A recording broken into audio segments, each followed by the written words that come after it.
A young man, a race driver, enters the gates of the Indianapolis Motor Speedway for the first time. He has earned the chance to compete here by demonstrating his driving ability in other categories of racing throughout the country. But no matter how outstanding his record might be, he must prove his capabilities to drive in the Indianapolis Speed Classic. His competitors will be the finest in the world. The race cars will be the fastest and best prepared, and the prizes the richest. And the crowds, they will be huge. More people than for any other sports event. It's hard for Jerry Grant to imagine the thousands upon thousands of people who will fill the stands on race day.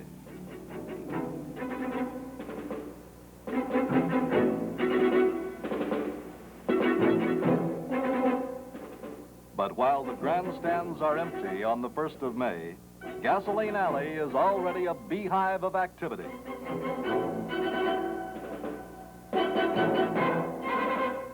Jerry Grant is greeted by Bardol's racing director, Ron Musson, who takes him into the garage for his first look at the new race car he's been nominated to drive.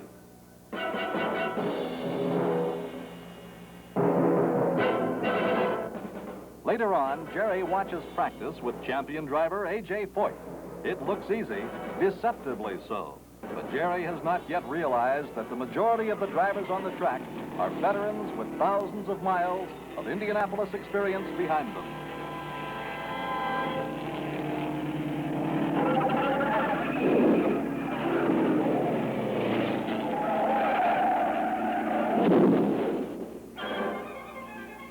The first big lesson: there is no margin for error here. Veteran Jim Hurtubise is not hurt, but his car is badly damaged and his chances of making the race are slim.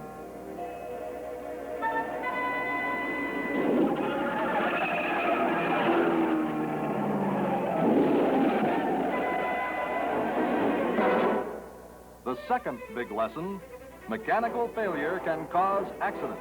Chuck Rode's hopes and dreams ended far up the track, where his tire exploded after hitting a sharp piece of metal dropped from another car.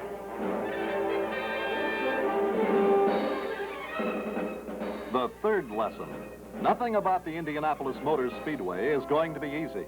With a thoughtful attitude, Jerry Grant prepares for the greatest experience of his life, the Indianapolis Adventure. The first few days are busy ones for Jerry Grant. He must register with the United States Auto Club and then pass a strict physical examination given by track physician Dr. Thomas Hanna. Now comes a familiarization ride in the pace car with veteran Speedway steward Paul Johnson. For 18 years, Johnson has worked closely with every new hopeful driver that has come here in search of fame and fortune. While high bank turns on other new tracks can promote greater top speeds, the Indianapolis Motor Speedway, with its 9-degree banking and 4 straightaways, has remained a greater challenge for more than half a century, presenting to the most recent new drivers the same problems that were faced by the first 500 winner, Ray Haroon, in 1911.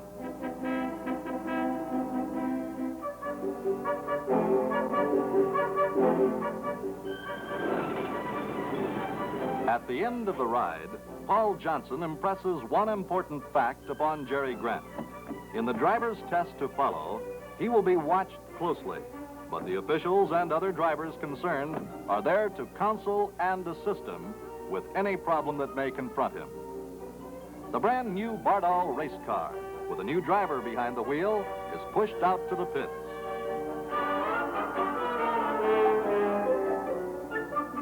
Now Jerry is introduced to Chief Observer Walt Myers, who, with his staff of timers and observers, will conduct the 120, 125, and 130 mile-per-hour phases of the driver's test. Jerry is instructed as to the portions of the racetrack he will be allowed to use on each 10-lap phase of his test runs.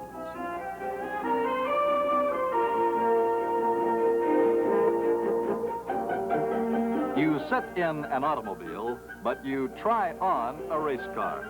The seat construction and padding are hand-tailored to fit the individual driver. Safety features include various combinations of belts and shoulder harness. Fire-repellent uniforms with full-length sleeves and close-fitting collar are worn by the driver. An approved helmet completes the regulation safety driving equipment. Staying well to the inside of the track, Jerry Grant builds speed slowly. A prominent sign, as well as 3 stripes of tape on the rear of the car, indicates to other drivers that a test is underway.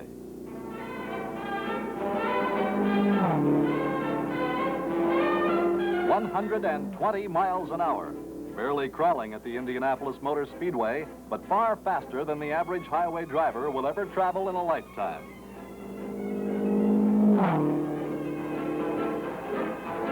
After 10 laps, the speed goes up. 125 miles per hour is the next phase. The driver is permitted a 5-mile-per-hour range from 1 mile an hour under designated speed to 4 miles an hour over. Then comes the 130-mile-per-hour phase, and he's done for the day. Other drivers have their problems. Chuck Arnold loses an engine and the track is sprayed with oil.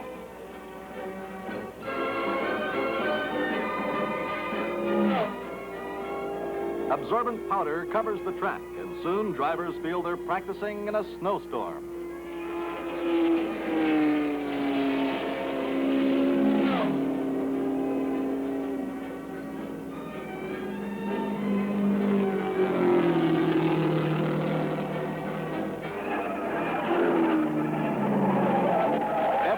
Discovers that the handling characteristics of his new rear-engine car are different from last year's front-engine roadster. With 3 phases of the driver's test successfully completed, Jerry Grant is now ready to begin the 135-mile-per-hour final phase of his test.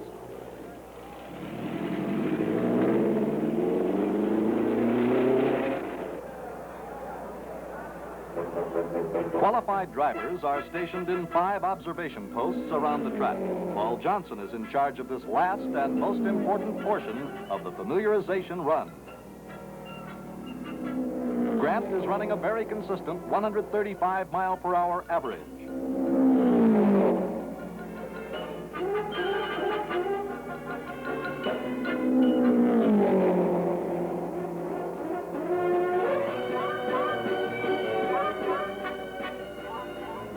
The driving part is over, but now comes the real test.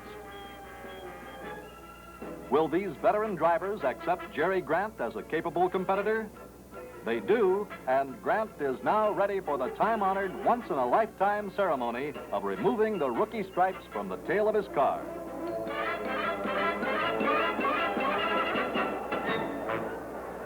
Retired Bardol driver Jack Turner tells Jerry Grant that there's a lot of difference between 135 miles per hour and 150. In order to qualify for the race, Jerry must practice at high speed until he feels confident that he can maintain the furious competitive pace of the 500. His speed climbs past the 140-mile-per-hour mark to 145 and then to 150.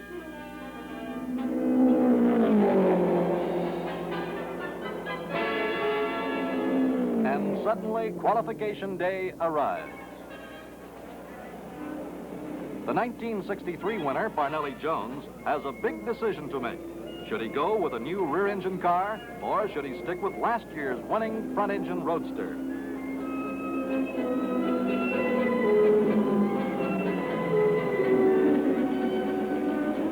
Roger Ward made his decision last year. Bowing to the trend toward smaller, lighter cars, he's ready to qualify his Watson-built rear-engine racer. Despite a gusty wind, he's turning the fastest qualifying laps in the history of the time trials. The low profile of the rear-engine car proves its worth here.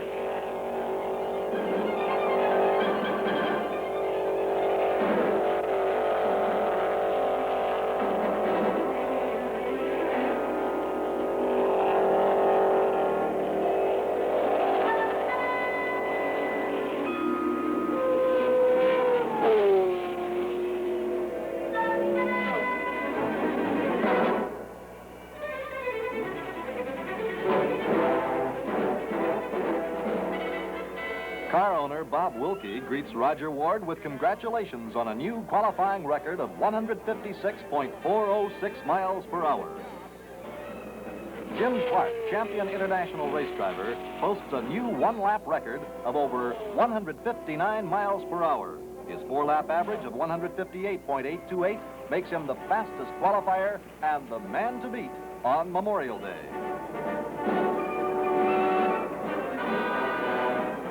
The skillful Scotsman becomes the first foreign driver to win the pole position since 1928. Parnelli's smooth technique for touring the track has won him the pole position for 2 consecutive years. Now, with the handicap of a sick engine, he concentrates on getting as far forward as possible in today's field of qualifiers.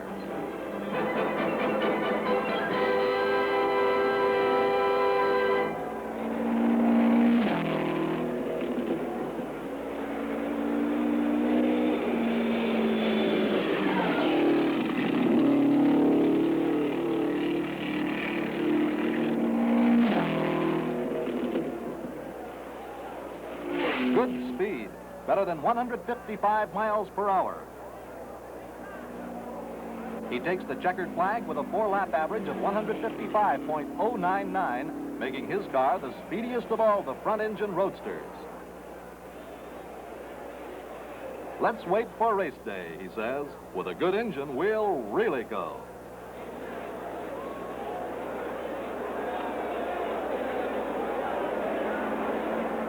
Strong winds plague late afternoon qualifiers, but A.J. Foyt, national driving champion, puts his Offenhauser-powered roadster in the starting field with an average of 154.672. Johnny Rutherford drove his first 500 last year. Now he joins the Bardol team and qualifies a second car, a front-engine roadster. His top qualifying speed of 152 miles per hour draws a big hand from the crowd. Every driver, regardless of how long he has been at the Speedway, gets detailed instructions on procedures from Chief Steward Harlan Fingler, a good man to listen to, for he first sat behind the wheel of a race car long before Jerry Grant was born. Jerry is eager to make his attempt in this first weekend of qualifying, thereby assuring a preferred race starting position.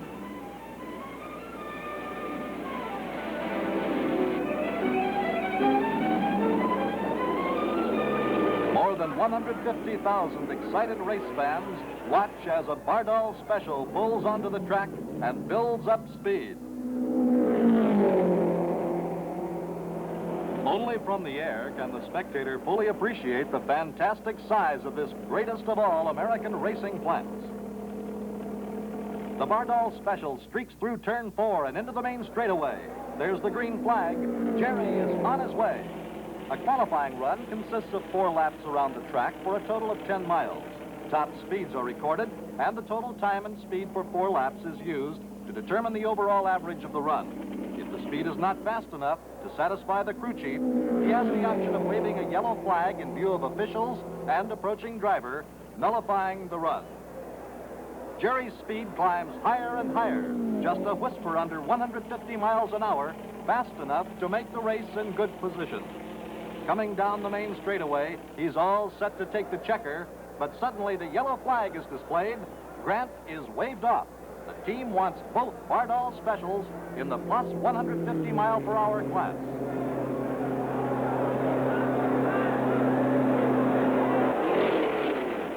On a weekday practice session, Bobby Unser takes to the track in a new 4-wheel drive Novi.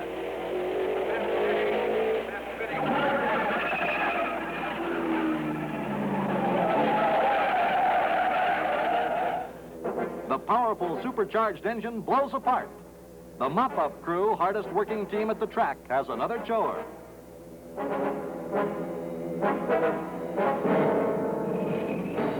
Dempsey Wilson tries to find greater speed.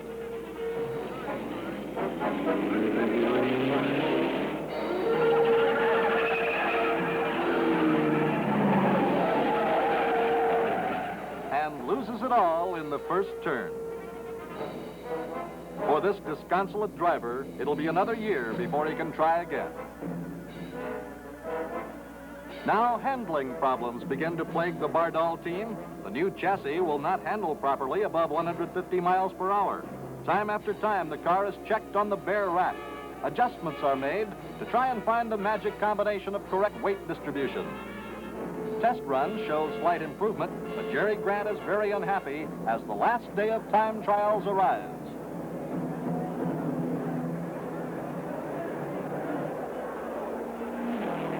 Bill Cheeseburg qualifies at the relatively slow speed of 148.711 miles per hour.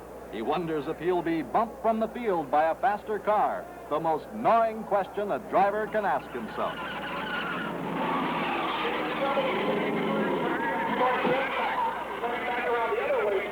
Trouble in turn one. Rookie Bobby John spins the unconventional sidecar machine. Smokey Yunick's dream car is out of contention. Bob Wenty heeds the instructions of his crew chief and becomes the last successful qualifier for the race. While Bill Cheeseburg and Ozzy Osbourne, his car owner, welcome the final gun.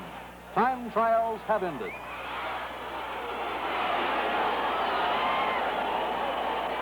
Jerry Grant, his dream shattered, realizes that he must wait for another year to start his first Indianapolis race.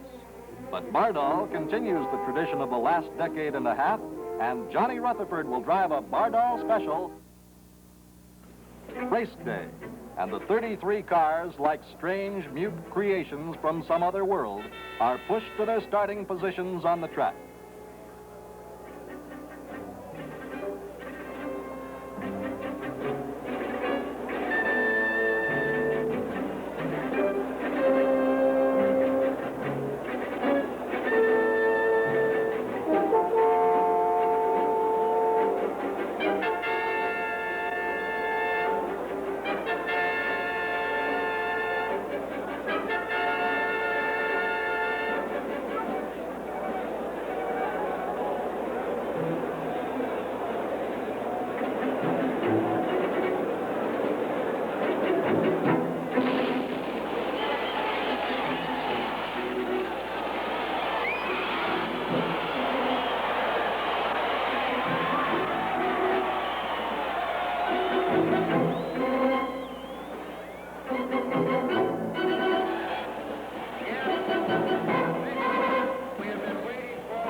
Seven rows, 3 cars abreast. Behind the pace car, they sweep through the first turn.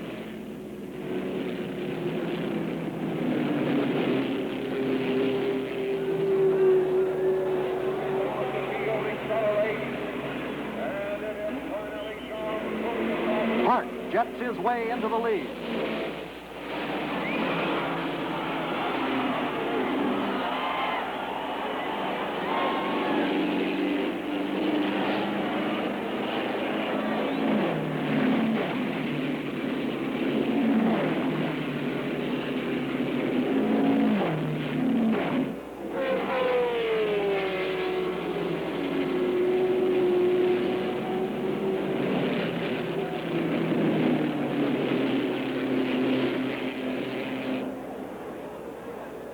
The Flying Scotsman continues to pull away.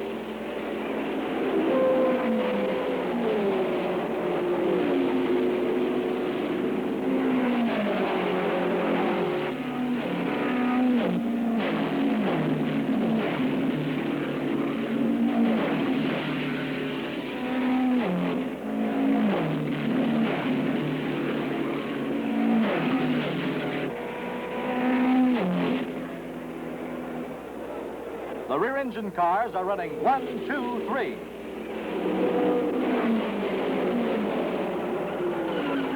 Dave McDonald is out of control.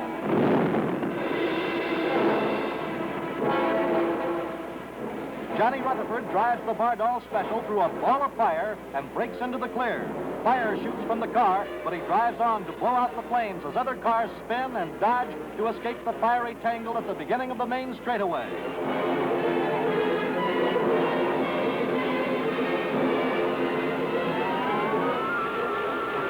Rookie Ronnie Duman stumbles over the wall to safety and walks away in a daze. Rutherford drives through the infield. The Bardol Special is saved, but Johnny has burns on his neck and arms. Duman's car burns furiously as firemen risk their lives to bring the inferno under control. The field of cars line up behind. The track is completely blocked, and for the first time in Speedway history, the race is stopped for an accident. The Bardol Special is out of the race. There's not enough time to repair fire damage, and Rutherford's burns are painful. It is with deepest regret that we make this announcement. Driver... A hush greets the news that veteran Eddie Sachs and Dave McDonald were lost in the crash. The 26 remaining cars are pushed into single file. It'll be an hour and 45 minutes before they are restarted.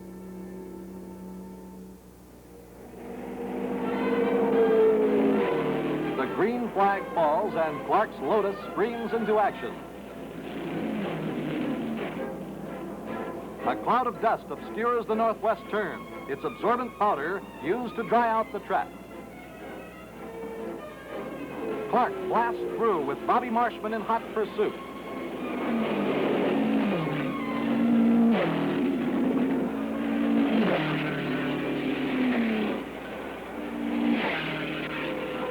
Marshman's fight number 51 has taken the lead.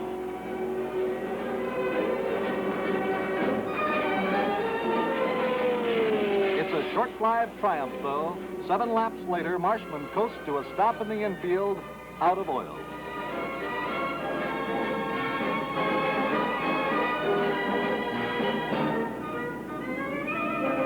The ever-present cleanup crew mops up his trail.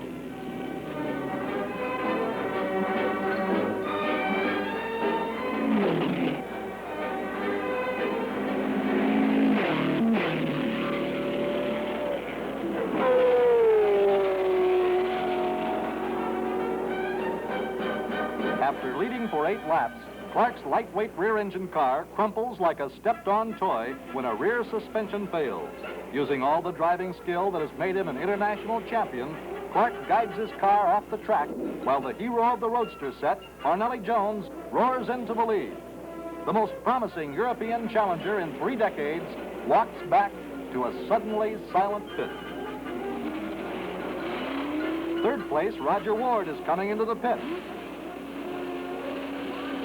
Tanks on each side of the car require something new in fueling technique. Dual pressure hoses fill his tanks in seconds, and he's on his way without losing position.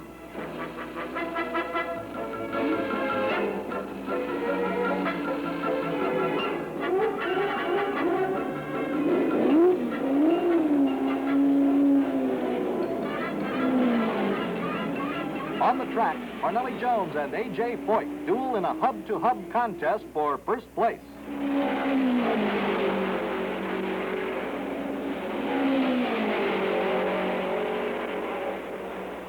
Spectators watch tensely as Jones powers into the pits. With $150,000 at stake, his crew springs into action. Check tires, fresh goggles, fuel. Now push him off. Something's gone wrong. His car's on fire.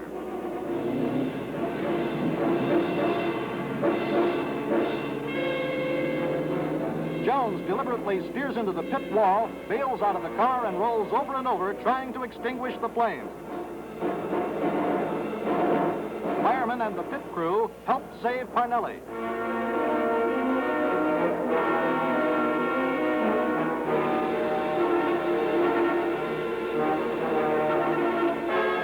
His car is burning furiously, and firemen battle to confine the blaze. Old 98 is out of the race.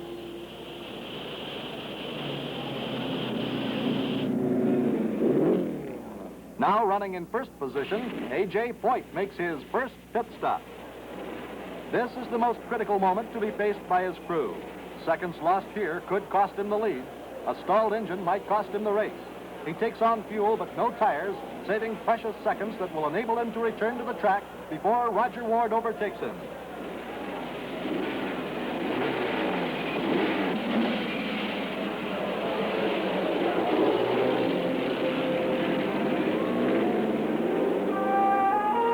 The first three leaders of the race now have retired from competition. The crowd wonders if A.J. Foyt will have better luck. Foyt is very conscious that two-time winner Roger Ward is waiting for the opportunity to pass him.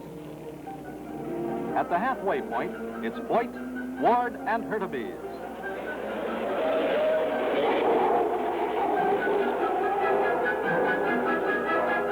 Former winner Troy Ruttman signals he's safe, but out of the race with a blown tire ruptured by a piece of stray metal on the track. This fastest 500 has lost 19 of the 33 starters.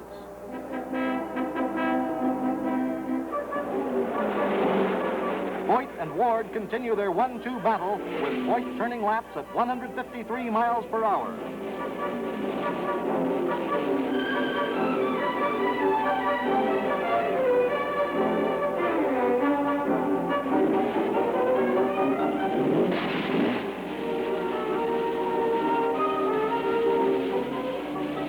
Foyt's pit crew proves to be as speedy as their driver. They give him a clean windshield, a drink of water, and a full tank of fuel in 22 seconds.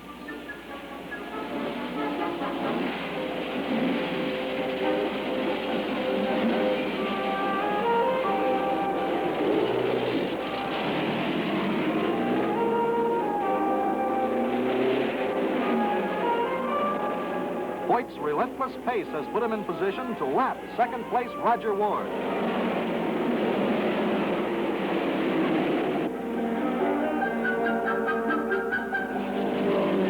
Having outdistanced all of his competition, Foyt sweeps through the final lap and takes the checkered flag.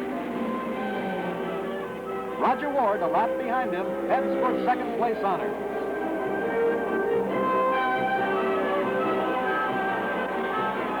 A.J. Foyt steers toward victory lane, where the winner's pot of gold awaits him. His record speed of 147.350 miles per hour will spur new effort, new products, and new strategy in the competitive world of racing, just as surely as it will point to new designs for everyday transportation.